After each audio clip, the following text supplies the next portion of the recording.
And now, Secretariat will parade in front of the grandstand for his final appearance on the track. It's very rare for people to come out to see a horse when he isn't actually racing, but Secretariat drew that kind of crowd. At Aqueduct on November 6, 1973, just 16 months since his inauspicious debut, 33,000 of the faithful gathered to watch the big chestnut canter past the stands on his last goodbye before retiring to stud. I can remember being there the day that he arrived back at Bluegrass Field in Lexington to be sent over to Claiborne Farms, and it was almost like Air Force One had landed and the president was getting off. He became such an attraction, but also almost a cult hero. People loved to go to Claiborne to see him after he was retired. They couldn't really get over, this is Secretariat. We had people even lay down in the stall.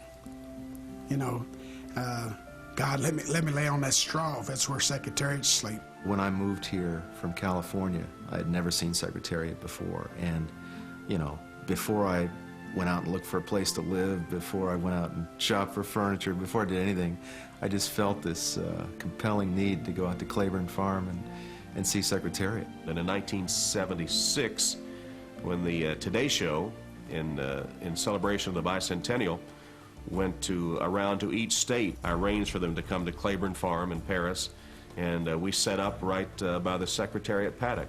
And it was one of the great performances of all time, because it was like he knew he was on national TV.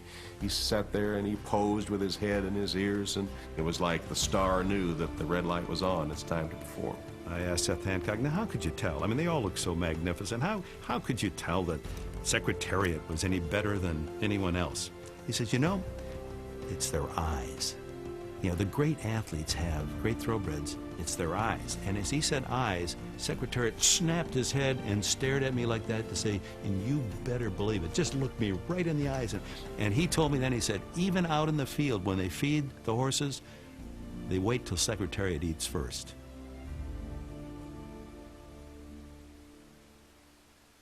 And Turcotte standing up as high as he can, taking the applause of the crowd for his horse, maybe the greatest horse anybody's ever seen.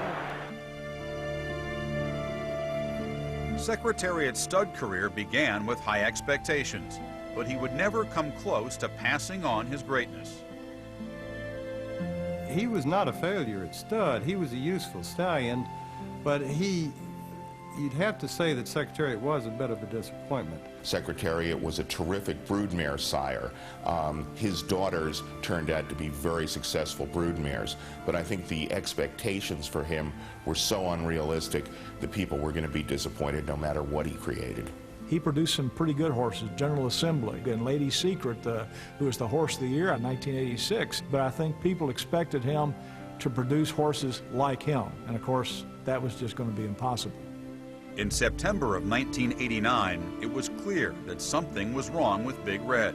He let out one of the loudest, pitiful snickers that you've ever heard of any horse let out. He was just hurting. He was begging for help. There have been stories that he was in some distress because of laminitis. Laminitis is a truly devastating disease. The hoof walls start to separate. That's like you having a fingernail that's slowly being pulled off, and that's excruciatingly painful, and there's no way for the horse to get away from it because they have to stand on their feet. And you hate to think of a horse like that being in any kind of pain. It was sad because he did mean so much to the sport. The horse who became so tremendously popular that he was once described as the people's horse has died. We all grieved in our way.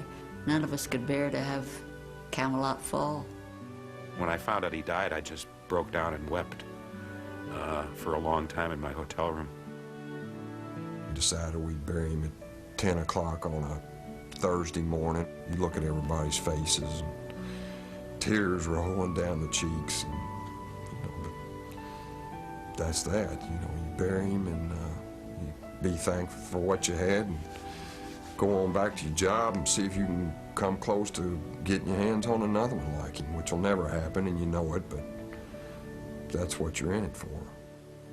When Secretariat died at 19, an autopsy revealed what every poet knew, that his heart was huge. some 2.5 times larger than those who ran so far behind him. When I did the autopsy on Secretariat, we were quite astonished. He was certainly unusual. He was almost a freak in nature, but a freak in terms of being so abnormally perfect. He had a larger motor, and he was able to crack up oxygen and synthesize it faster and more efficiently than any other horse I've ever seen. He just had a superior power pack, and he was showing it to the world. I wonder what he thought. He must have had a sense of accomplishment. Every now and then some athlete is touched for a moment with a kind of higher level of greatness which they may never achieve again, but at that moment they were more than life allows. It was the same thing that Babe Ruth did for baseball.